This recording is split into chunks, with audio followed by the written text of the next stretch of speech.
हम सब मनुष्यों के जीवन में बहुत अत्याचार हुए हैं और हम सब उन अत्याचारों को करने में खुद भी शामिल रहे हैं।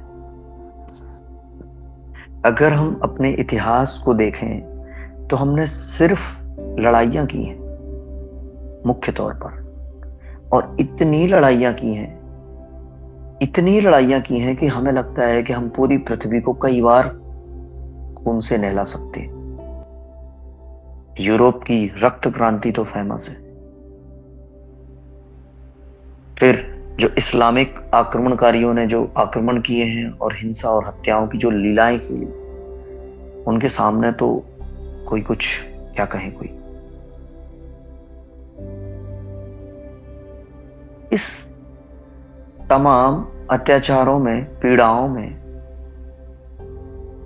और नारकीय जीवनों में हम गुजर करके यहां तक आए हैं और इतना विकसित हुए।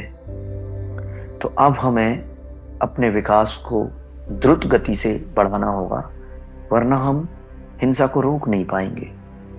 और अभी भी किसी भी राजनेता का थोड़ा ही दिमाग खराब हो जाए कि उसकी उंगलियों से बटन दब जाए और पृथ्वी तहस नहस हो जाए। इसके लिए हम सबको अपने जीवन में झांकना हो और स्वयं से हमें प्रश्न करना होगा कि आपके जीवन का समय किस चीज ने सबसे ज्यादा लिया है।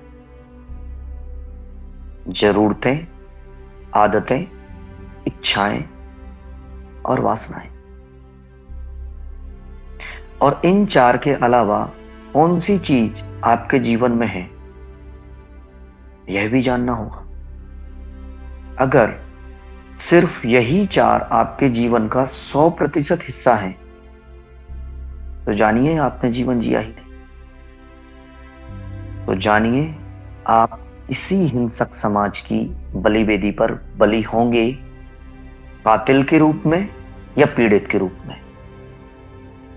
आपकी नियति में सिर्फ यही दो ऑप्शन मौजूद होंगे। इसके अलावा पांचवा तत्व अगर हम अपने जीवन में पैदा करने में, आविष्कृत करने में सक्षम हो जाते हैं तो हमारा शोषण, हमारा मूर्ख बनना, सब कुछ मिट जाए।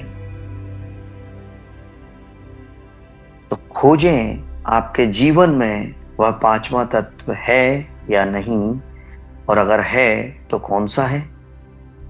और फिर पांचवे के बाद छठवां, सातवां, क्योंकि जीवन बहुत बड़ा, बहुत आनंद आयामों से भरा है।